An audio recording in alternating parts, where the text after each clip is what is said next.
ello, antes de irnos a la pausa, digamos, la gran incógnita de esta elección a nivel federal, hay muchas incógnitas todavía a nivel local, se eligen, el día de hoy se eligieron varios gobernadores o gobernadoras, todavía no lo tenemos claro, lo tendremos en los próximos días, horas deseablemente, días quizá, en cuanto el PREP arroje los resultados, pero la nota de interés, no solo nacional, sino internacional, está puesta en la composición del Congreso, la Cámara de Diputados. ¿Quién empieza? Pues si quieres empiezo yo. Adelante, Mira, Pancho. De lo que podemos ahorita afirmar es que no tendrá la mayoría calificada. ¿Quién? Morena con sus aliados. Eso parece ya quedar muy claro, que esa mayoría no la van a tener. La incógnita... La mayoría calificada hay que decírselo a la gente. Una mayoría calificada es tener los 2/3 de la Asamblea. ¿Que sirve para...? Modificar la Constitución. Es decir, si no tienes los 2/3 de la Asamblea, no puedes modificar la Constitución. De la Cámara de Diputados. De la Cámara, no, y de la de los senadores tampoco. También, es decir, si vas a hacer un cambio constitucional, tiene que pasar por las dos cámaras y por los 32 congresos locales. Así es. ¿Sí?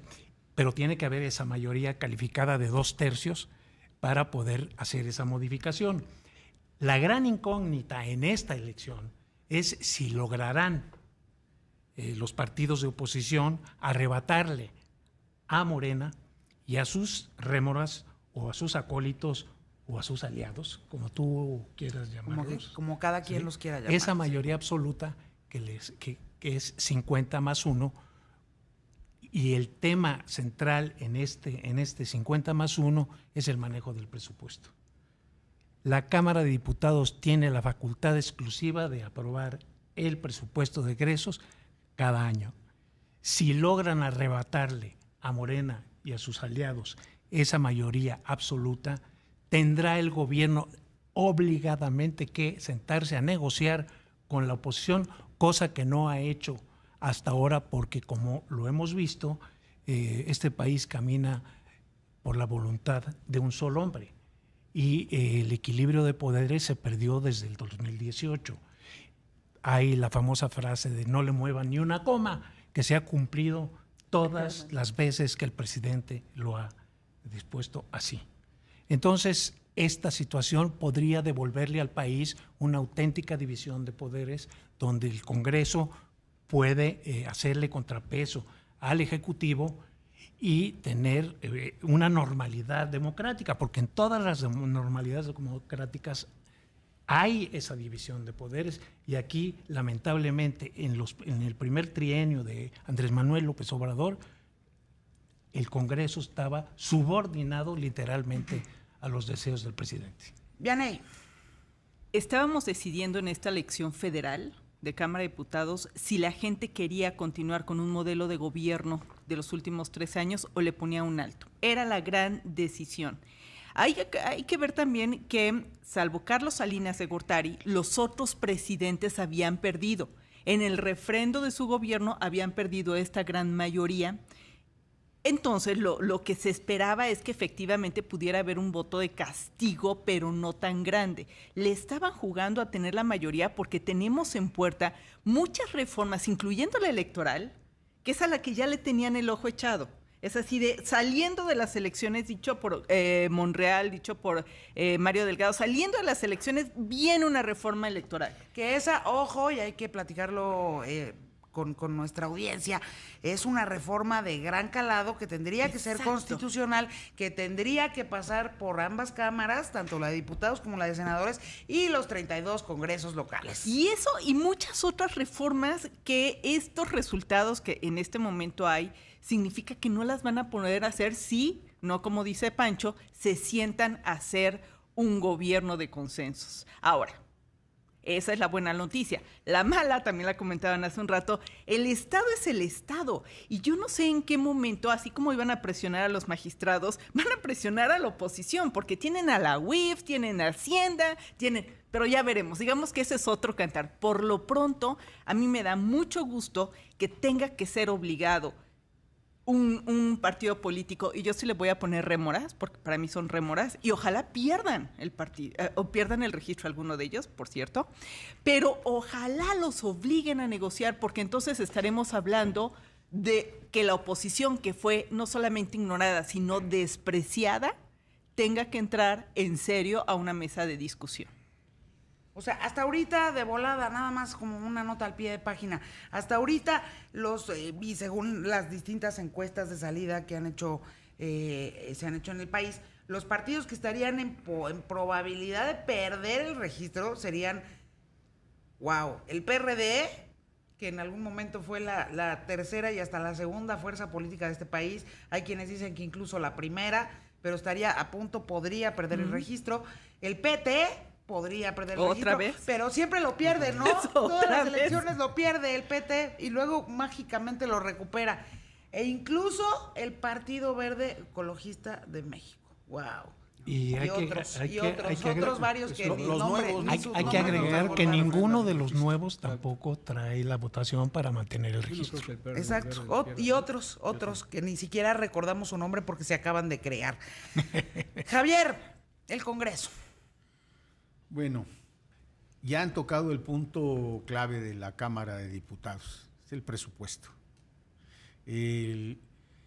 Los proyectos del actual gobierno, el Tren Maya, Dos Bocas, el aeropuerto, son proyectos que requieren de recursos multianuales, o sea, para poder culminar. Si entra un proceso de negociación con la oposición, puede haber problemas para que culminen estos proyectos, aunque, y además porque hay por ahí un fideicomiso en la Secretaría de la Defensa Nacional de varios cientos de miles de millones de pesos, pero no alcanza, ese fideicomiso no alcanza para todo, ¿no? Entonces, sí habría un serio problema y creo que habría confrontación política muy fuerte, muy fuerte. Habría presiones. Pues Porfirio Díaz fue el inventor del verbo maicear, ¿no? Habría maiceo, ¿no? También. Entonces, sí podríamos entrar en una situación compleja por no aprobarse el presupuesto o no hubiera un acuerdo entre el gobierno y la oposición para aprobar el presupuesto. Si se diera ese escenario, aunque como con los datos de las encuestas previas al proceso electoral, sí las tendencias hablan de que Morena no obtiene la mayoría calificada ni con sus aliados, pero sí obtienen la mayoría absoluta. Entonces, si ese es el escenario, pues van a tener van a poder impulsar más bien sus propuestas en el caso del presupuesto.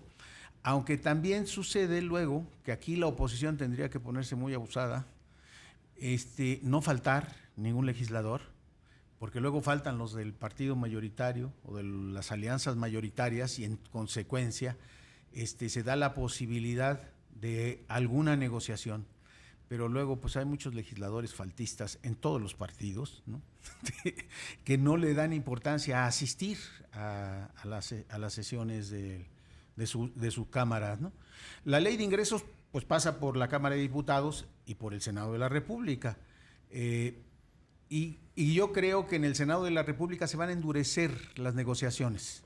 Ya va a ser la recta final del sexenio, los nombramientos de los ministros de la Corte, se van a endurecer la ley de ingresos también. Ahí está. O sea, digamos, todas esas que todos los años se convierten en las grandes, luego hasta trazan el reloj legislativo, lo paran, en fin, ya, sí. O sea, pues se ponen en física cuántica, ¿no? O sea, ya mueven el tiempo, todas esas cosas, y eso es principalmente, no lo único, pero principalmente lo que todos los años está en juego en el Congreso de la Unión y principalmente en la Cámara de Diputados. Jorge. Veo justamente este escenario que Pancho y Javier plantean. Creo que va a ser difícil transitar algunas iniciativas con cierto rasgo constitucional.